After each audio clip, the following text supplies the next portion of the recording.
The Empty Body, The Bell of Awakening by Thich. Beneath the still canopy of a deep night, when all outer movement seems to settle, a person is finally given the chance to turn back and face themselves. In that moment, if a bell should sound not necessarily from a distant temple, but from the depths of consciousness, then the gate of awakening quietly opens. The bell does not call us anywhere, it demands nothing. It simply reminds us, gently. This body is not who we are. From the moment of birth, we learn to call this body me, mine. We care for it, adorn it, fear when it aches, grieve as it ages. We believe that if the body remains intact, beautiful, strong, unharmed, happiness will stay as well. But the Buddha teaches us to look more deeply.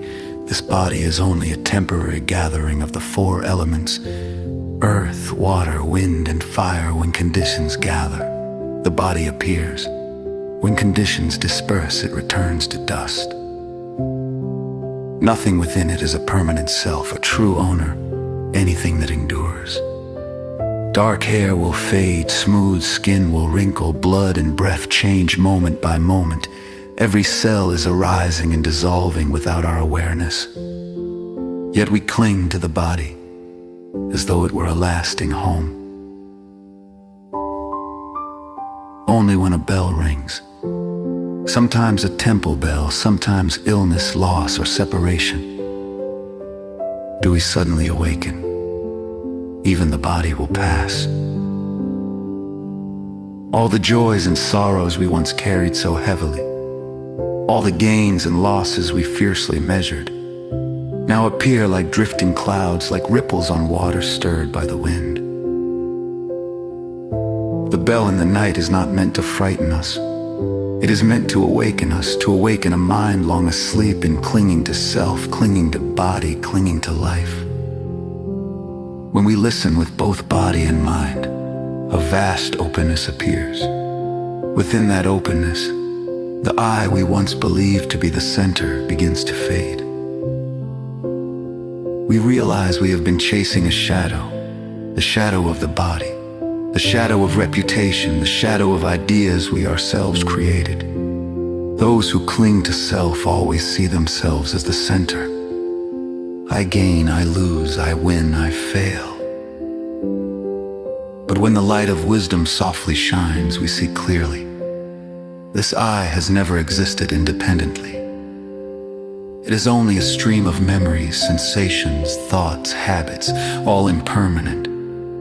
To see this is not to reject life, but to lay down a burden we have carried far too long. The wise, as the Buddha teaches, do not escape the world.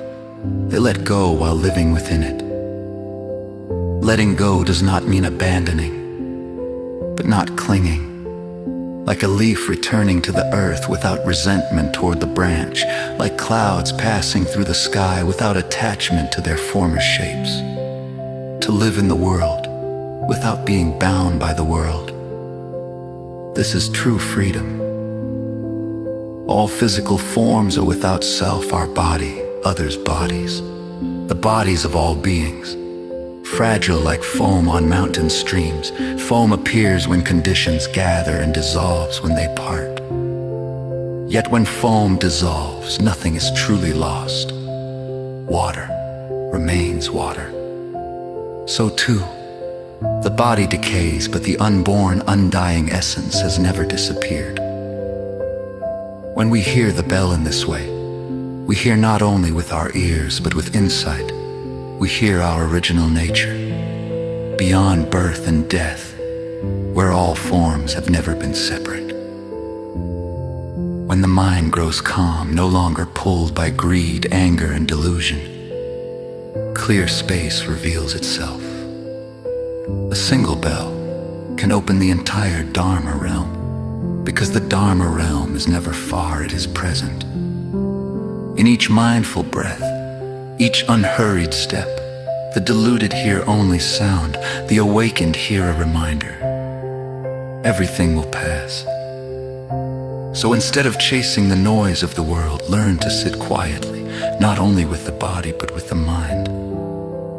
Watching the breath come and go, we see the body moving by natural laws, without a controller called me. Seeing this, we interfere less, struggle less, and suffer less.